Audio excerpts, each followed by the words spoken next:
In England of 1553, two sisters journeyed to London. Their names were Elizabeth and Mary. After Edward VI died, his cousin Jane was left with no choice but to relinquish the throne to its rightful heir. And so Mary I, Edward's sister, claimed her position. It was the first time in history that a woman would reign as Queen of England on her own, not under the rule of her husband. Continuing the legacy, Mary intended to keep England the Catholic nation that it had become, which meant eliminating the existence of Protestantism. Under her reign, 280 Protestants were burned at the stake for peddling their belief systems and threatening the power of Catholicism. In England in the 1500s, burning people at the stake was common practice. In fact, Mary's father, Henry VIII, executed thousands of souls he deemed deviants, not to mention his wives that never bore him a son. Yet Mary's choices to religiously reform her country, which had been done ruthlessly by her brother and father before her, earned her the title of a flesh-eating zombie and even the most evil woman in existence. Tales of her terror ignore Mary's convictions to pave a better future for England, which arguably succeeded when her sister Elizabeth later took the throne and brought the nation to its status as a powerful global empire. Today, as legend has it, if you stand in front of a mirror and chant a name 3 times, it isn't the murderous King Henry or cruel King Edward that appears to take your soul. It's the first Queen of England, covered in red from head to toe, Bloody Mary. This is Watch Her Cook.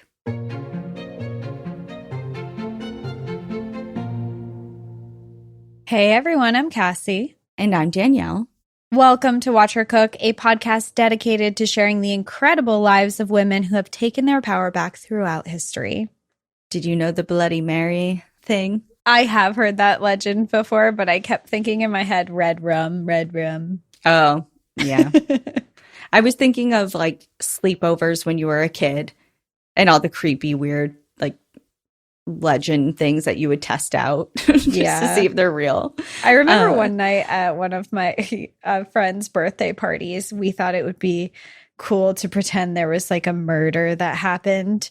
And so I remember her mom helped facilitate it, and she gave us like all her red lipstick, and we like drew blood on the mirrors and we're like, you're next, and like put like lipstick as blood everywhere. And obviously it was dumb and everyone knew.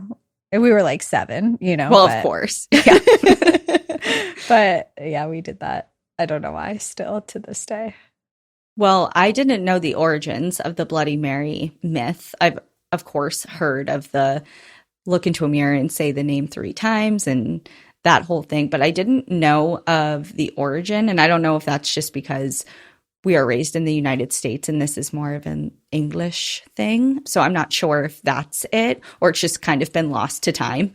But I thought it was really interesting because everyone is giving her crap for killing people, but men do it all the time. Yeah. All Boys the time. Boys do it. So can we. Yeah. Yeah, it's an interesting segue into our episode today because today we are going to be talking about a woman in power, but in a totally different way. And she does not murder people. She brings a lot of good things, but because she's a woman, people have a really hard time seeing that. And she is a woman in sports, which you don't see women in power in sports very often. So this is a really interesting story. Yeah, and it's coming at a cool time because it's not new, but it definitely came out this year. And I don't remember the name of it, but it's one of those shows I put on in the background to be like, you know, just filler shows for when I'm packing or cleaning or whatever. And it's one that I ended up just actually sitting down and fully paying attention to. And it was the new one with Kate Hudson, and she becomes... Did you see it? Did you watch it? I haven't watched it in its entirety. It's been my show that I watch when I want to sit on the Peloton and watch something and ride my bike. So I've watched a few episodes in it because I really like her. And then also that girl, she was in a lot of Disney Channel stuff, is her assistant. Yes. I don't remember her name. She's married to Macaulay Culkin, I think. Yes. And I can't think of the name of the show either. But She rises to a powerful position within her family who owns a basketball team. So in today's episode, we're not talking about basketball, we're talking about football. In 1979, Georgia Frontiere stepped into a role no woman had held before in professional football. Devoted to her team's success, she faced intense public scrutiny, not for her leadership, but for daring to lead in a male-dominated arena. Her journey reveals the adversity women often face in spaces where they're not expected to belong, and how determination in the face of doubt can shape a legacy. Georgia Frontiere was born as Violet Frances Irwin on November 21st, 1927 in St. Louis, Missouri. Her mother, Lucia Pamela, was the leader of an all-women's orchestra. At the age of 10, alongside her mother and brother, Kenneth, Georgia performed as part of the Pamela Trio and sang to audiences at state fairs and conferences throughout Missouri and its neighboring states. With this background in performing, Georgia aspired to become a classically trained opera singer and spent time in Milan to be coached by vocal experts. However, just as she reached her teenage years, World War II began and Georgia was forced to return to the United States. Upon her return at the age of 15, Georgia married Louis Bridgewater, a U.S. Marine who saw her performing one night with her mother. When Louis was sent off to war, the marriage was annulled and Georgia had no choice but to live with her mother, who had recently also ended her marriage, in Fresno. Here, the two formed a singing duo, which her mother named the Pamela Sisters, performing at dinner theaters and nightclubs. While in Fresno, Georgia met her second husband, Francis. However, he tragically passed away in a car accident within the first month of their marriage. Oh. Georgia had already had 2 marriages come to an unfortunate, abrupt end by the time she was 20 years old. I will say her first marriage at 15. Yeah, questions. Questions, lots of questions, to a man who's old enough to be sent to war. Well, that's which is only 18, but still. We don't know if he was 18, though. That's true. While in California, Georgia endured 2 more short-lived marriages, each lasting only a few years. This bad luck with love became fuel for the fire when Georgia eventually fell under public scrutiny years later. In the early 1950s, Georgia moved to Miami and continued her singing career, performing in nightclubs throughout the city. One night, while singing at a nightclub in the Florida Keys, Georgia was discovered by famous American playwright Tennessee Williams. At the time, Williams was affiliated with the NBC and thought that Georgia had charisma suitable for television. He recommended Georgia to the network, opening the door for new opportunities beyond nightclub singing. Georgia spent several months making appearances on The Today Show with anchor Dave Garroway. Her popularity was apparent as the network quickly decided that she should be given her own talk show. This exposure put Georgia on Joe Kennedy's radar, the father of John F. Kennedy. In 1957, she was invited to the Kennedys' dinner party at their mansion in Palm Beach, with a guest list featuring many elite socialites. One of those elites was Carol Rosenblum, the owner of the Baltimore Colts. At the time, Rosenblum was 50 years old, which was 20 years older than Georgia, but the two hit it off and began dating soon after. Rosenblum was going through his own divorce at the time, which gave the relationship time to develop slowly. 3 years later, in 1960, the two were engaged. Due to the extensive divorce negotiations, Georgia and Rosenblum weren't married until 1966. Together, they had 2 children, Dale, now known as Chip Rosenblum, and Lucia, named after Georgia's mother. In 1972, Carol Rosenblum traded his ownership of the Baltimore Colts for the Los Angeles Rams, resulting in a family move to Bel Air. Georgia had to readjust to a new community and did her best to integrate herself with a new social circle. In California, Georgia was primarily known as Carol's wife and would often attend Rams games alongside him in their private box, but she made an effort to establish her own independence as a philanthropist. Georgia and Carol's relationship would end up being her most successful up until that point in her life. Her stepchildren from Carol's previous marriage have been quoted as saying that Georgia was the love of their father's life. The connection between the two was strong, and Georgia became very involved in Carol's work with the Los Angeles Rams. However, on April 2, 1979, while swimming at Golden Beach, Carol drowned. The autopsy report suggested that he had a heart attack while in the water.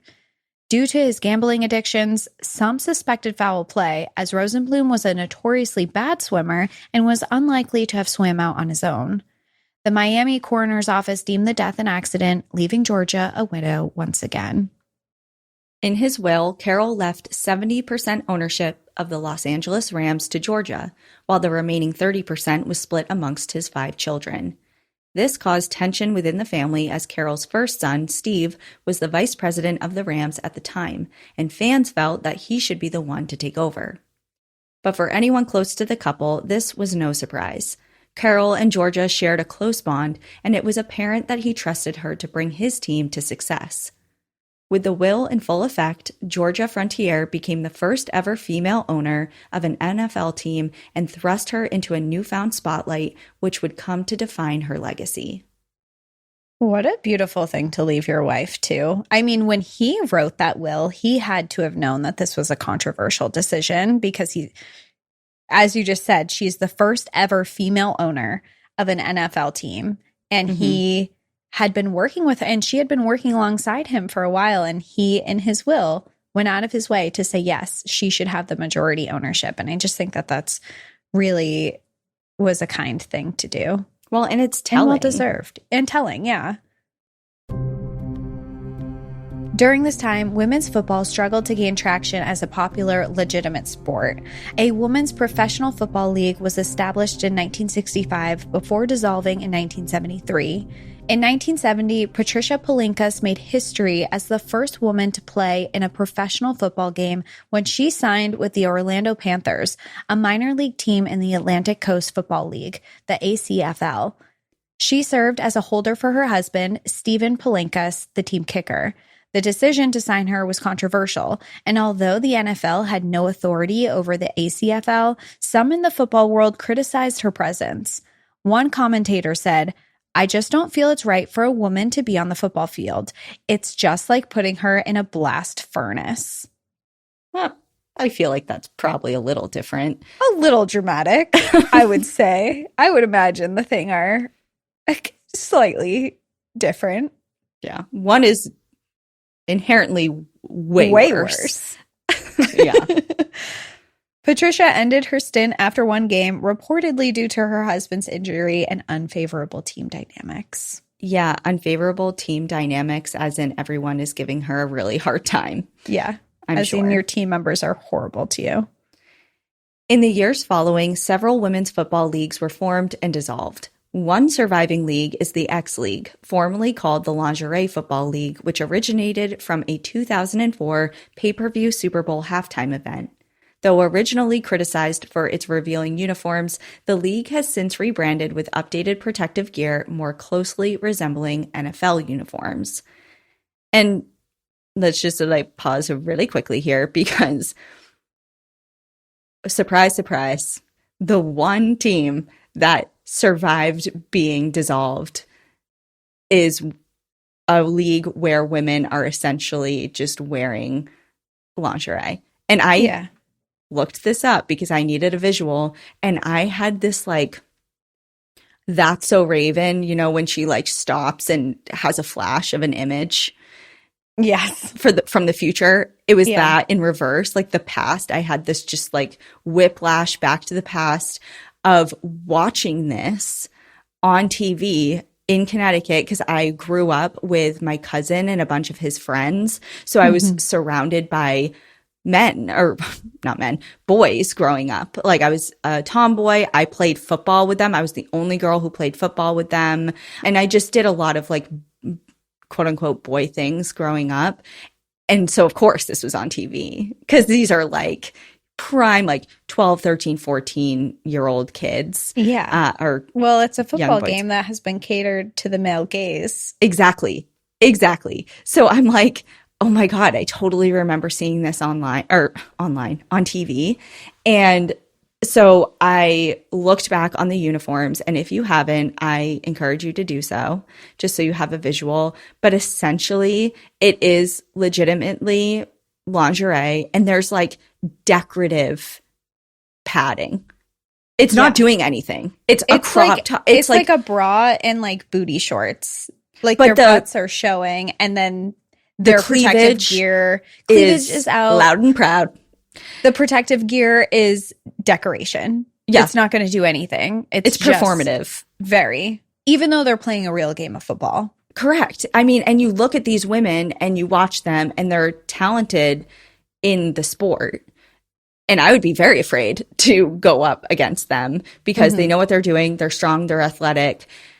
They're there for a reason, but they're just kind of like exactly what you said, dressed for the male gaze, because I feel like, and it's not even like my feeling. I mean, we just said they're the only league that survived being dissolved. And it's because men are paying attention to this because they're running around in their underwear. And like I did say, you know, now as we're fast forward into present day and they're coming back, their uniforms are more closely aligned with what you would see in the NFL, but it's still like tighter and not as bulky. Yeah. And I mean, they look great, but it's very sexist. Very sexist. And it's also, I mean, when you look at this, I'm sure that they dissolved the other sports because maybe they weren't getting enough views, wasn't making enough money. Then there's also the sexism of like women shouldn't be in football. But I just think it's very ironic that America's sport, because football originated in America, is inclusive to all men but not women. Yeah. And when you think of football, that is the American sport. That is what everyone, I mean, the Super Bowl is the most watched event in television every single year. And to have women totally excluded from that, I think is very ironic because America as a whole has a history of excluding women from everything. And the only part that they do include them in is something that is catered to the male gaze. They can cheerlead for no money at all, which is also don't get me started. Another conversation that they're recently now have been changing some of those things. But when I learned what cheerleaders get paid, that they get paid less than minimum wage, they have to pay for their uniforms, they have to pay for their flights to get to all of the games. Are we talking about specifically the Dallas Cowboys? I'm just talking about in general. Oh, okay. Because I haven't watched that full thing. I've seen like bits and pieces of it. I haven't watched the whole thing, but I actually learned about it because I remember when I was in college, there was a girl in my school that was a Patriots cheerleader.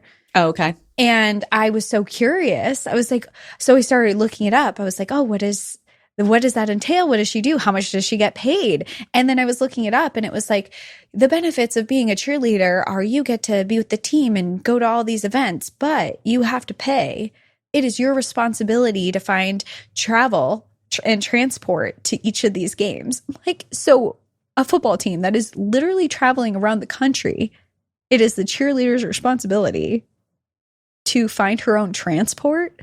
I highly encourage you specifically to watch this Cowboys cheerleader, both seasons, because you will get so riled up. The first season kind of lays the groundwork, and of course it's like now a few years in the past, and I think it kind of shocked a lot of people as far as just it feels very dated as far as the regimens they need to uphold, different beauty standards and size standards and just different things like that. Yeah. And then this season, I feel like they realized the reaction that the first season got.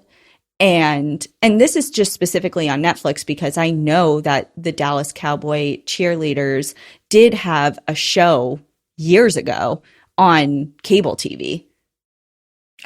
Which also aged awfully. Many shows from when we were kids aged so bad. Kind of like America's Next Top Model vibe. Show, which is another conversation. Aged one of the worst. Yeah.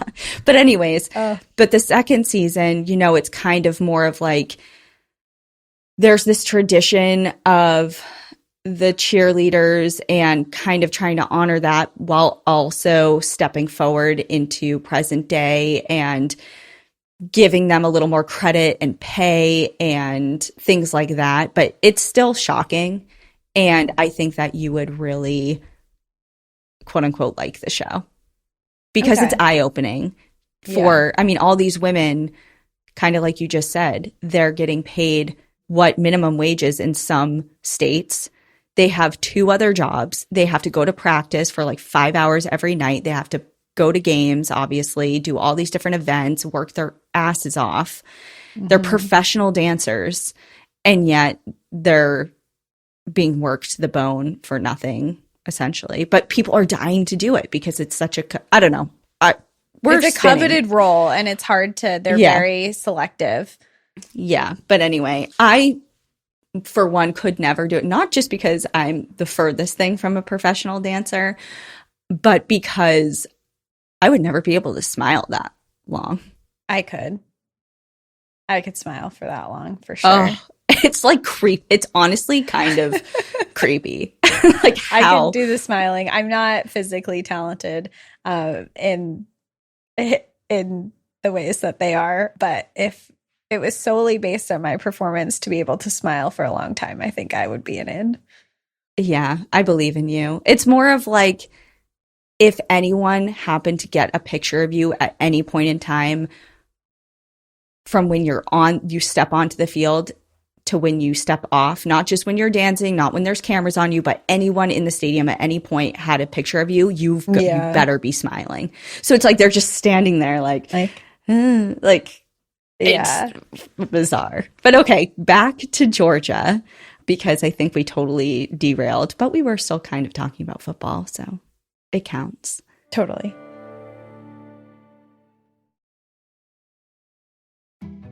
As Georgia Frontiere took her place at the head desk of the Los Angeles Rams, this conservative rhetoric fueled a flurry of media aimed to discredit Georgia's ability to honor the position.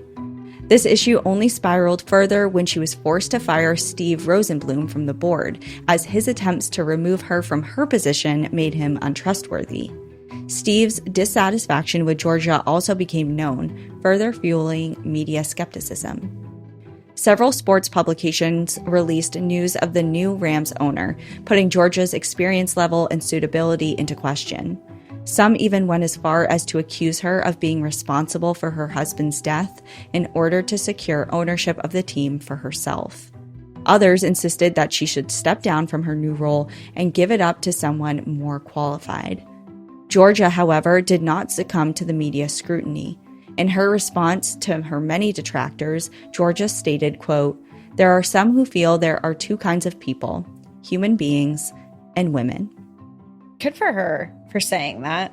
I mean, to even insinuate or suggest that she had a hand in her husband's death for the purpose of taking this position is so insulting. And coming from someone who has lost a romantic partner, to, if that was ever, I would say something way worse than this eloquent rebuttal that she gave. I'll just say that. Yeah, it's just so insulting, and it's just attempts to cut her down. I mean, right from the get-go. Totally. And I think that she handled it really well, because she's just like, you know what? You say what you're going to say. Some people don't think women are worthy of anything and aren't people, and I'm just going to do what I'm going to do. So, shrugging off the media as sexist, Georgia got to work. Taking her position as owner seriously, she quickly promoted the then VP of Administration, John Shaw, as president of the Rams in an effort to focus her time on improving the team's morale. She also bought out Rosenblum's other 2 children to ensure that she would have full stake in the team's future. Her intention was to ensure the team operated as an organized franchise without disagreement at the table, so that the players' physical and mental strength could be the number 1 priority. For the first time ever in the NFL, Georgia incorporated yoga as a morning routine for the players. This was met with initial resistance and criticism, as yoga was not seen as a viable use of the players' time. But she believed that the meditative practice and muscle work would be helpful for the team. She also ensured that psychotherapy was made available to the players, another practice that was certainly not considered useful at this time. Yoga is hard. So for anyone saying that it's not a valuable use of any athlete's time has clearly never done a yoga practice before. Well, and yoga is so regenerative physically and mentally. You know, for you to do yoga and you are being so hard on your body to do something that is actually good for to strengthen your muscles. It's good to stretch and breathe and for your mind and to start each day doing that. That is such a transformative part of your day just in a life routine, and to have that in sports. And of course, we see that so much more now, but for people to be like, my first gut reaction to that when I hear that is people saw yoga and was like, that's a girl's thing. Why are you making football players do it? These big, beefy men. They don't need therapists and yoga. That's a girl thing. Yeah. And it's a people thing. It's she's taking care of her players. Well, in addition to her then new age approach, Georgia also made a point of attending each and every Rams game from the stands instead of the box, allegedly to ensure that she can congratulate and kiss each player on the cheek as they got off the field. That feels like a mom. It does, yeah, like a caretaker. Yeah. In the first year under her watchful eye, the Los Angeles Rams made it to the playoffs, and the year after, in 1980, made it all the way to the Super Bowl, something they had not done in the 70s. But yoga is bad. Yeah, no, it doesn't do anything. I mean, that's just one piece of the puzzle, of course, but yeah. This incredible development and success was credited by sports publications as the hard work of President John Shaw. Oh my God. Why? It's just, she's doing all this. And it's crazy that they wrote that because there is so much that has been written against her and saying how bad she is for the team and how she is not capable. And then something good happens and it can't be her. They've got to credit it to the person she hired, who is in a position because of her. Yep. Well, an article was released in Sports Illustrated that year, which states that Georgia's interest in the success of the Rams had nothing to do with the benefit of the team, but was merely an attempt to regain the fame that she had hoped to earn as a singer. The implication that she did not care whatsoever about the team managed to gain traction within the sports community. The rhetoric that women had no place in sports began to shadow her successes, and the team's popularity suffered as a result. As the 1980s continued, Georgia passed on many executive duties of the team to John Shaw. She wanted to continue being a morale support for her team, but she didn't feel she knew best when it came to the finances and the strategies of the sports itself. She also met Dominic Frontiere during this period, who would become her seventh husband. This marriage, like many of her earlier ones, was short-lived, as Dominic Frontiere was caught scamming stadium goers with fake Super Bowl tickets. When he was discovered, Georgia became associated with the illegal activity, which again gave her a negative persona in the media. The investigation found that Georgia played no role in her husband's scam, but the damage was done and her already unfavorable reputation sank even further with fans. The Los Angeles Rams slowly began to lose attendance by the 1990s due to a worsening record of play. 1989 was the last time they made the playoffs in LA with Georgia, and the team's continual losses, combined with a short recession in the early 90s, meant fans were not showing up with the same level of frequency. Many games at the time had 60% of their usual patronage, over 20,000 less seats filled. The resulting loss of funds put Georgia in a corner. While she thought the way through was to build a large, brand new stadium which would inevitably attract more interest, investors thought that this plan was unlikely to work. Not to mention, her reputation had been so tarnished by the media, highlighting her unwomanly nature, her several failed marriages, and condemning her refusal to step down as the team owner in a male-dominated sport. It is believed that cars even drove on the streets of Los Angeles with bumper stickers that read, "Honk if you've been married to Georgia." It seemed as though the city had abandoned the team they felt was lost to an allegedly power-hungry woman. In order to keep her Rams alive, Georgia had to consider alternative options outside of Los Angeles. In 1995, after overcoming several hurdles, Georgia Frontiere moved the Rams to her hometown of St. Louis. And I think that makes sense for a move, because if you're in LA and you're just driving around and there are bumper stickers everywhere that say "honk if you've been married to Georgia." Yeah. I mean, it just feels like there were a few things going on in LA that made a move make sense. And that, I think, on a personal level, was one of them. I mean, it's not her fault two of her husbands died. And Also, one of them was a scammer, and one of them was an old, she was 15. That's four right off the bat. your relationships have absolutely nothing to do with your business. That's You right. know, That is like right. her personal life is her personal life and her business life is her business life. There has never been a high up man who has gone through multiple marriages, mistresses, scandals, whatever, and then they have bumper stickers. The only thing I can think of recently actually was that guy that was at the Coldplay concert that was cheating on his wife, and then there were memes made about him.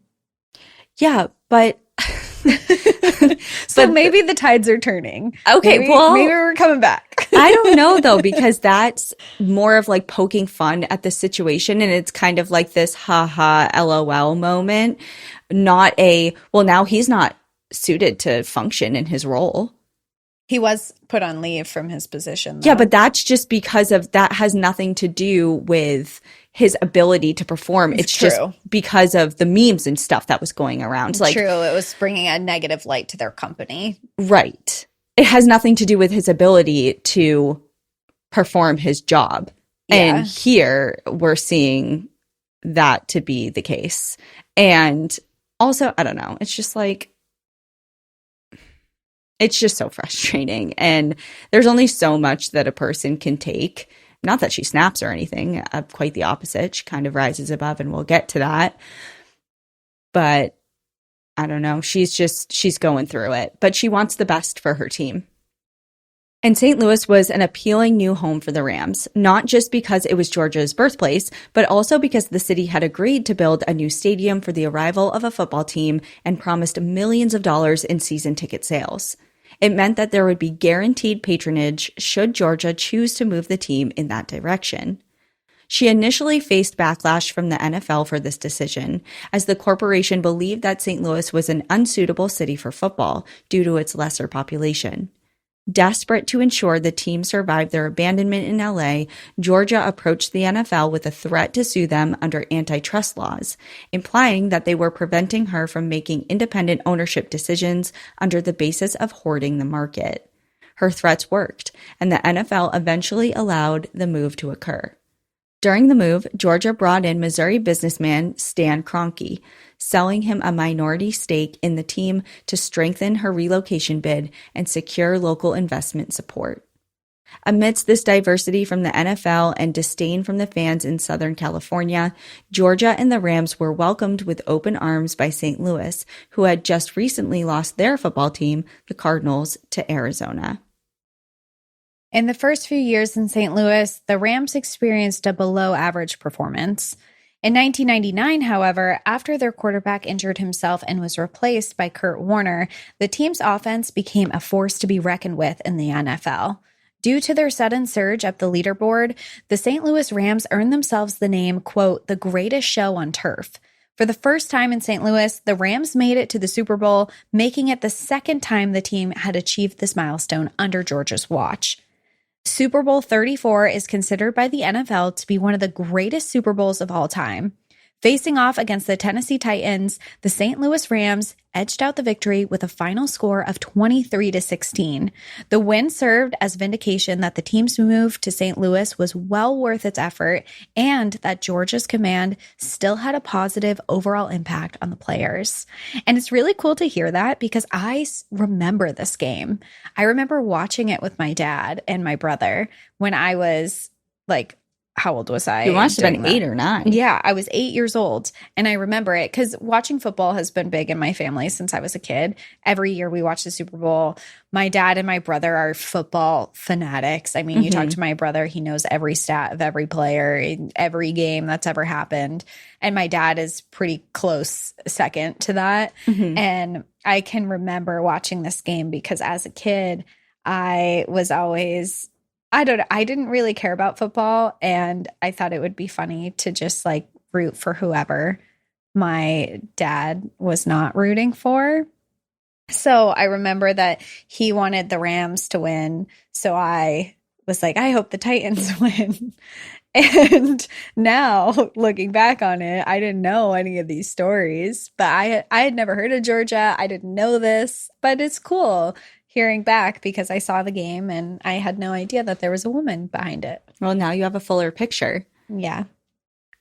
For the first time in years, local papers began to praise Georgia for her leadership, touting her as Madam Ram. In St. Louis, she finally felt accepted for all of the hard work she had continuously contributed since Carroll's death. The St. Louis Rams continued their high-scoring success in subsequent seasons and even made another Super Bowl appearance again in 2001 against the New England Patriots, though they did lose that game. And I was rooting for the Patriots that game. So. As New England girls, the Patriots are our team. Even though they're not doing so hot. They're not doing so hot right now. That's okay. We're rebuilding. That's okay. We're rebuilding. We're rebuilding. We'll get there. We couldn't reign forever. No. We had to, like, we're fair. We have big hearts. We want others to have a chance. I don't know. I really enjoyed like getting to the championship or Super Bowl every year for years in a row. Just for a while, we were like everybody, the Bruins, the Celtics, the Pats. We were on top. It felt good. It did feel good. Even though I never, did I watch any of the games? Here and there, maybe. But do I have the pride? Yeah. Am I proud? Oh, yeah. Hell yeah. Oh, yeah, we're proud. There's a Tom Brady statue that was just erected at Gillette Stadium. So, and they had a whole ceremony for it. Oh, I was unaware. But that doesn't surprise me at all. I mean, he has gone down in history, so. I mean, people have shrines of the Pats and Tom Brady in their homes here. Yeah, they do. Tom Brady is pretty close to Jesus in New England. Yeah, you don't speak ill of TB here, so. Years later, in 2007, after being the owner of the Rams for nearly 30 years, Georgia was diagnosed with breast cancer. Her condition is said to have deteriorated rapidly, forcing her to yield her responsibilities to Stan Kroenke. Sadly, Georgia lost her battle with breast cancer and died on January 18th of 2008. Her team, which was still considered to be Carroll's, was left in Stan's hands. After buying out her children, he became sole owner of the St. Louis Rams. Later, after the 2015 NFL season, the St. Louis Rams returned to Los Angeles, where they have remained ever since. In January of 2008, several publications made note of Georgia's death through article-length obituaries. These recountings of her life still resonate with some of the unkindness that the media had doled upon her during life. Several publications, including the New York Times, exclaimed that she was, quote, not without faults, and listed her as a singer and an entertainer before acknowledging her chance ownership of the Rams. Who in an obituary writes not without faults? Yeah. What about the point of that? You don't speak ill of the dead type of thing? Like, yeah. I thought that was pretty much Especially universal in an obituary. knowledge. I have never seen an obituary that was like, rest in peace, so-and-so. They liked fishing and walking on the water, and also they were not without faults. Like, what? Also, they kind of sucked. Yeah. Like, what? Yeah, that's a low blow for sure. And her chance ownership of the Rams, it's like, it wasn't by chance. It was actually by design in a will. A will from her husband, who was the love of her life, who she worked side by side with in this role beforehand. But yeah, it was just the luck of the draw. Yeah, she just happened to stumble upon this. Pick up the ownership papers off the ground one day, and by chance. Yeah, well, it gets worse. A reporter at the LA Times wrote a retrospective about her in 2016, which claimed that, quote, Frontiere would have sold the Rams to an Arab sheik if she could have made another $20 million. Right. She didn't pour her heart and soul into it and actually buy out the other people who owned it. Also, there's a couple things here. Like, we made mention of it, but we didn't discuss it, about her delegating off certain tasks that she didn't feel suited for. Mm-hmm. And when people are like money hungry and power hungry, that a lot of different articles and reporters are trying to insinuate that she was, both in her life and after her death, people that crave those things do not often act in the best interest of other people. And she did. Yeah. You know, she's delegating things off that she knows that she is not best suited for, and other people are, if that means that her team will succeed. Yeah. It's not about her. Her actions prove that her interests lie within the team. Well, this criticism around her reputation persists within the sports community to this day, although some reports acknowledge Georgia's difficult life, having gone through several divorces, losing 2 husbands to tragic circumstances, and showing resilience when the media wanted to destroy her reputation. Throughout Georgia's 29-year tenure, the Rams made the playoffs 14 times. She made tough decisions to improve the team's popularity, including moving them to St. Louis. Her introduction of yoga to the NFL is now standard practice for many teams, as is the accessibility to psychiatrists, something common today throughout professional sports. So something that they ridiculed her for is now common practice. Georgia is remembered as having shown her team members love and care and watched them from the sidelines instead of the boxes like her counterparts would have. She raised money for several charities and causes and donated millions of dollars to St. Louis. She showed a commitment to her team and disregarded her own public perception in an effort to do her job correctly and do right by her husband's legacy before her. In a field entirely dominated by and made for men, Georgia Frontiere made a point of showing how hard work and determination proves a woman can do anything just as well, maybe even better, than a man can.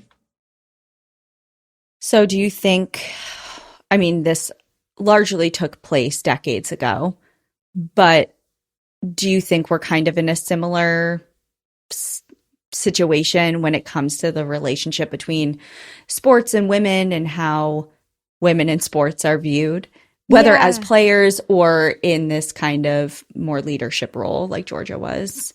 You know, I think we've seen strides since this time. I mean, we're seeing some women coach. We just got the first NFL women's coach recently.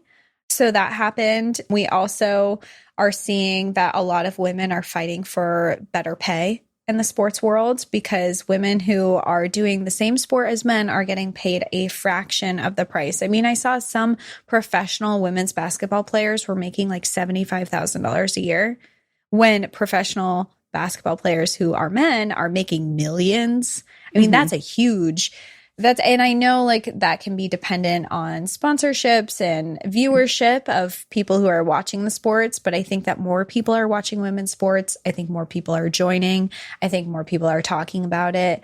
I think that there is no way that we're in an equal position as men's sports, unfortunately. And I think it'll be a pretty long time until we are. I think the one sport that women definitely have more of a light in is tennis. Oh, yeah. Because women have really dominated that, especially with the Williams sisters. They are just powerhouses in that world. So I think that there are places that women are rising up, but I think that we have a lot of work to do. Yeah, I think about this a lot, not just in sports, but in pretty much everything. That especially that makes headlines for a woman doing something. Mm-hmm. I have this feeling of like, I hope in the future when a woman or a man does something that seems like goes against the grain, whether it's a man doing something in a predominantly woman's field or vice versa, that it's not even news. Like, I want people to receive recognition for their accomplishments, but not in the way of like, could you believe it? A woman? Like a woman NFL team owner? Yeah. It's like, do we have those headlines for men? It's like, oh yeah, like this guy is the owner. It's not projected in the same way that it's kind of, because when it's advertise and kind of like put out into the media, into people's ears and on their screens in that way, it makes it feel like it's this startling 1 in a million type of thing when it should be more normalized. Like, I don't want it to be such a big deal. I agree, but on the same aspect of that, I think that the reason it is such a big deal is because it's so infrequent. So I would love a world where the playing field is so even that men and women are both succeeding in these places at the same rate, that there's no need for those headlines. Well, I think that's what I'm trying to say. Yeah. That it's like a world in which it's not news in that way anymore because it's so normalized. It's normal. Yeah. And until then, I think it does need, because I think that hearing these stories and seeing women in these powerful roles that we don't hear about there, because I mean, football is very obviously a male dominated world. I mean, you look at Taylor Swift, she walks into a stadium and she gets booed out just for being a woman. And, you know, but didn't she bring like X amount of millions and millions of dollars because she's dating Travis Kelce? Yeah, and because she brought viewership. There were so many more people who were watching the game because they wanted to see Taylor Swift. People or Swifties. Women. Predominantly. Yes, predominantly women are coming in, and she's being shamed in the football stadium. It's just like, and people are ridiculing her. And she's simply a woman walking into a football stadium, a woman of status walking into a football stadium. And that's there to support her partner and like cheer him on, and I don't know, whatever. That's a whole other conversation. The problem is she's successful. For the women who are there supporting their partners who are not in the spotlight as much as her and aren't billionaire. I mean, she's a self-made billionaire. For those women who are walking in, there aren't headlines. It's because she is arguably much more successful than Travis Kelce. And for sure. Sorry, Travis Kelce. Sorry, and not that you're not successful. It's just, and like, more power to you to be willing to date a woman who is more successful than you and also more wealthy than you. I mean, I think that in today's society, men can feel weird about it. So it's exciting to see someone who doesn't. But I just think that, I don't even know where I was. What did I even ask you? On a tangent. I don't even remember, but I just think that there is a lot of disparities of women and even watching sports. I mean, she's just watching. She's just cheering on, and the world can't leave her alone. So we got some work to do, but we're getting there. Yeah. Go sports. Go sports. We love sports. This is a sports podcast. We love women who want to be in sports and should be allowed to be there. Yeah. Yeah. It's not my journey, but I'll root you on. Yeah. It's not my journey either, but I think that if it is yours, you have every right to be there and every right as anyone else.